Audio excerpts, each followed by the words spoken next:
네. 안녕하세요. 안녕하세요. 안녕하세요. 자, 이호령의 마지막 수업 두 번째 이야기 나누러 왔습니다. 자, 오늘은 하늘이 되게 많이 흐리고 비가 올 것처럼 축축하더라고요. 그래서 우산 들고 왔다 갔다 하는 사람들도 있었는데, 이제는 완연한 여름이 된 것 같아요. 반팔 입고 다니고. 저도 이불도 여름 이불로 바꿨는데, 우리 방송을 듣는 분들은 어떤 삶을 살고 계시는지 궁금하네요.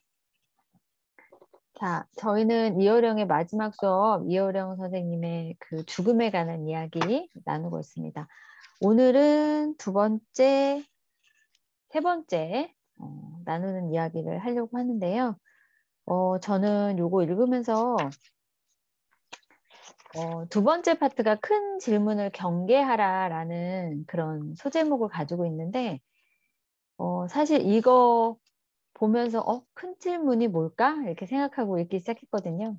근데 여기 안에서 그런 뭐 어떠한 그 꿀벌 키우시는 분이 와가지고 글쓰기 배우러 오셔서 문학이란 무엇입니까? 이렇게 크게 물어보셨을 때 큰 질문을 잘게 쪼개서 그거에 대한 답변을 하셨다는 그런 이야기가 있어요. 그래서 여기에 그 앞에 이제 나오는 이야기 중에 유언이라는 거짓말이라는 부분이 나오는데, 사실 그 얘기 하시더라고요.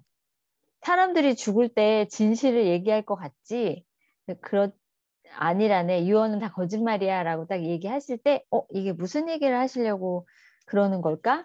그리고 봤는데, 부모로서 자식한테 이런 거를 남겨주기 위해서 이렇게 이야기할 수도 있겠구나라는 생각이 들어서 읽다가 살며시 미소를 지었던 부분이 있어요. 그래서, 예를 들면, 뭐, 아버지가 밭에 금은보화를 묻어뒀다고 얘기하고 열심히 파면 나온단다 하고서는 유언을 하셨는데, 결국에는 아들들이 아무리 파봐도 돌멩이밖에 안 나와서 나중에 알게 된 사실인데, 과수원 사과나무에 싱싱한 사과가 열리고 난 후에 밭을 끈기 있게 파는 것이 아버지가 물려주고 싶었던 보물이었구나라는 거, 이런 걸 알게 됐다는 그런 이야기가 쓰여 있는데, 여기 안에서 이제 무슨 말을 하시냐면 헤아려 듣는 귀가 필요하다라고 얘기하세요. 그래서 저는 이거 딱 보면서 우리 그 박현주 작가님 심리 상담 하시니까 그 사람이 상담을 받고자 하시는 분이 하는 이야기 이면 안에 숨어 있는 것들을 듣기 위해서 되게 많이 노력하잖아요. 코칭도 마찬가지거든요. 그 사람이 이런 말을 하고 있지만 사실 그 마음 안에서는 다른 것들이 있는. 그래서 질문을 통해서 그 부분을 끌어내는 그런 것들이 되게 중요하다라는 그런 얘기를 많이 듣기도 하고, 저도 코칭하면서 그런 거 많이 느끼는데, 세상에는 누군가가 말을 할 때 그거를 헤아려 듣는 그 속 이야기까지 듣고자 하는 그런 마음이 필요하지 않나. 그래서 누군가가 유언을 남겼다면 이 유언을 왜 남겼을까라고 그 속도까지 알아보는 것도 중요하겠구나라는 그런 생각을 했고요. 그 다음에 꿀벌 이야기를 하셨어요. 그 꿀벌 키우는 분이 와서 어떻게 하면은 글 잘 쓸 수 있냐고, 문학이란 무엇이냐고 물어보러 왔을 때, 음, 그 얘기를 하잖아요. 꿀벌처럼 쓰라고. 꿀벌처럼 글을 쓰면 좋은 문학이 될 거다. 그래서 그 곤충에 대해서 비유를 해주세요. 어떤 이야기를 해주시냐면, 개미는 있는 것을 먹고 거미는 얻어 걸린 것을 먹지만 꿀벌은 화분으로 꽃가루를 옮기고 스스로의 힘으로 꿀을 만들어 라고 얘기를 하세요. 그래서 그 꿀벌은 자기 스스로 움직이면서 자기의 것을 만든다라는 이 이야기를 딱 들으면서, 음, 우리가 있는 거 또는 얻어 걸리는 거 말고 내가 직접 움직여서 누군가의 매개체 또는 그 사람들 또는 어떠한 사건들, 어떤 상황들을 매개해 주면서 좋은 이야기들을 나눠주고 그 좋은 에너지를 나눠주는 그런 사람이 돼야겠다라는 저는 이런 생각이 들었거든요. 그래서 앞부분을 읽으면서 이 부분을 참 재미있게 읽었어요. 자, 우리 박현수 작가님은 어떤 부분을 또 감명 깊게 읽으셨나요? 네, 저는 그 두 번째 챕터에서 대낮의 눈물, 죽음은 생의 클라이맥스 이 부분을 이제 읽었는데요. 이 부분에서 저 되게 뭔가 좀 저한테 큰 어떤 네, 느낌을 주는 네, 그런 부분들을 만났습니다. 그 이여령 선생님께서 6살 때 대낮에 굴렁쇠를 굴리다가 갑자기 눈물이 났대요. 네, 그래서 어떤 죽음을 직감적으로 실감했던 그런 순간이 아닌가라고 하셨는데 정오여서 이 해가 바로 머리 위에 있으면 그림자가 항상 내 앞이나 뒤나 이렇게 따라다녔었는데 그 그림자가 없어지면서 뭔가 그 죽음을 직감적으로 실감하셨던 것 같다라고 이제 이야기를 하셨거든요. 그래서 저희가 아이들은 잘 그런 걸 모를 거라고 하지만 아이들이 한 6, 7살 그때쯤에 되게 죽음에 대한 공포를 많이 느껴요. 아이들 되게 무서워하잖아요. 밤 무서워하고 엄마 아빠가 죽을까 봐 무서워하는 그러니까 그런 것들이 정말 아이들의 그 영혼에서도 딱 느껴지는 직감적으로 다 발달하는 그런 부분들이구나라는 것도 알 수 있었고 또 거기에서 어떤 이야기를 하시냐면 그 왜 저희 깍꿍놀이 하죠 아이들 네, 한 2살 3살 막 이때만 아니죠 한 만 돌만 지나도 애들 깍꿍 이렇게 하는데 그것이 그냥 저희가 재밌으라고만 하는 것이 아니라 우리 아이들한테 있다라는 거를 알려주는 것 같아요. 저희가 그 프로이트가 만든 그 저기 프로트다라고 놀이가 있어. 있다, 없다, 놀이. 근데 그게 저희가 무슨 대상을 형성하는 그거라고도 이야기를 하는데요. 거기에서도 보면 엄마 없다, 엄마 있네. 요 놀이가 어떻게 보면은 인생의 전부라고 이런 선생님이 이야기를 하십니다. 아이가 없다라고 느낄 때 굉장한 공포를 느끼는 거잖아요. 네, 되게 공포를 느끼고 아까 이혜령 선생님이 그 6살에 굴렁쇠를 굴리다가 죽음을 직감하고 딱 이렇게 눈물이 흘렸던 것처럼 그런데 그 순간 갑자기 있다. 라고 이렇게 하면 아이가 엄청 좋아하잖아요. 네, 그 까꿍 이렇게 하는 것처럼. 그래서 그 이효령 선생님이 이 부분을 이야기를 했는데요. 음, 엄마가 없는 쪽에다 힘을 싣느냐, 있는 쪽에 힘을 싣느냐에 따라 인생이 달라져. 해피엔딩으로 볼 수도, 영원한 헤어짐으로도 볼 수도 있어.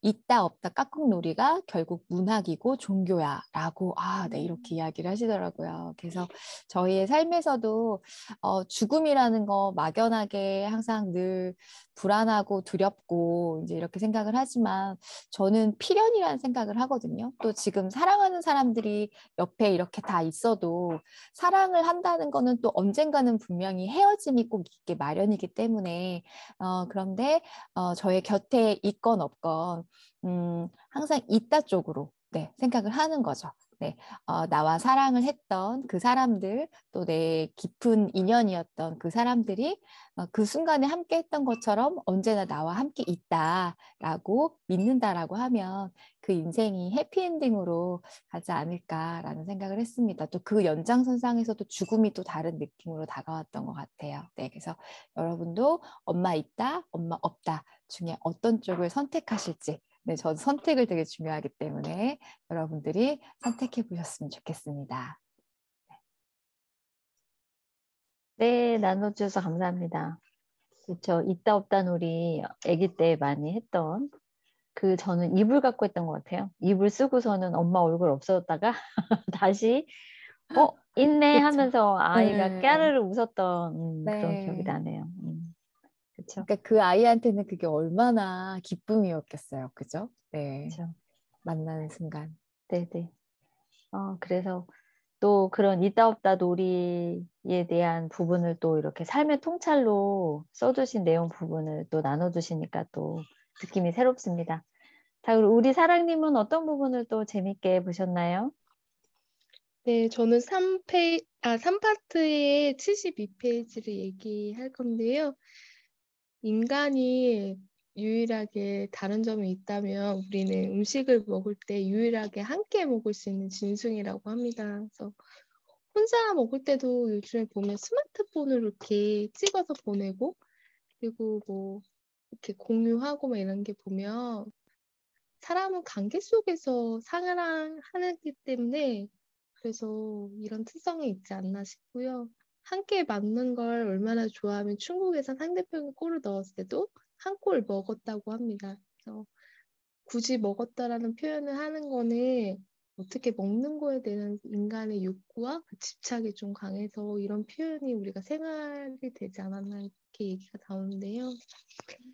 저는 우리가 이렇게 인생에 있어서 우리 그래 뭐 함께 먹는 거지 뭐 한솥밥을 먹는 거에서 엄청난 결속력을 많이 표하는데 사람이라는 게 이렇게 밥 먹는 게 되게 중요하다는 메시지를 되게 많이 줘요. 그래서 우리가 나무와 TV가 지금 한 지가 좀 몇 년째인데 생각해 봤거든요. 우리가 그래도 이 마모와 공동체인데 우리가 밥을 먹었을 때가 언제지 이렇게 한번 오늘 생각해 봤어요. 근데 제 기억에는 작년 4월 달 인제에서 먹고 만난 기억이 별로 그죠. 없는 것 같아요. 그쵸? 그때 그 스터디룸 개업하셨을 음, 때, 예, 그때 진짜 가서 네. 저희 맛있게 먹고 음, 왔는데, 그리고 우리 멤버들이 같이 바꿨어요. 모인 거는 없어. 4월 달 이후로는 음, 없잖아요. 근데 우리도 밥 한 번 먹자 그러는데 이 코로나 때문에 계속 무산되고 막 그랬는데 네. 결국 이렇게 같이 모여서 밥 먹는 게 일상에 있어서 되게 중요하고 막 그런데 이제 그런 거 못해서 좀 아쉽다는 생각이 들었고 그렇지만 관계가 그렇게 있지만 우리는 이제 시대가 변해서 미디어 세상에서 이렇게 연결돼서 지금 라이브로 이렇게 유튜브로 이렇게 영상을 보낼 것을 함께 나누고 이렇게 책을 읽으면서 공유하면서 조금 밥을 먹는다는 그 의미는 저희가 밥을 먹으면서 이렇게 편하게 얘기를 할 수 있는 그런 장이 그전에 그런 매개체였다면 그것도 중요하지만 지금은 또 다른 소통으로 줌으로 소통을 하면서 우리가 밥을 먹는 형태가 이렇게 생각이나 느낌이나 이런 감정이나 책을 읽는 게 지금은 밥을 함께 먹는다는 게 지금에서는 코로나 시대에서는 언택트 시대의 줌이라는 게 저희 밥을 먹는다는 의미로 좀 저는 해석이 되더라고요. 그래서 이 관계가 그래도 꾸준히 밥은 진짜 실질적으로 먹진 않지만 이 줌이라는 소통에서 우리가 꾸준히 그래도 소통하고 이야기를 나누고 이게 또 되게 중요했구나라는 생각이 들었습니다. 그래서 우리 공동체라는 거 되게 많이 생각이 들었고요.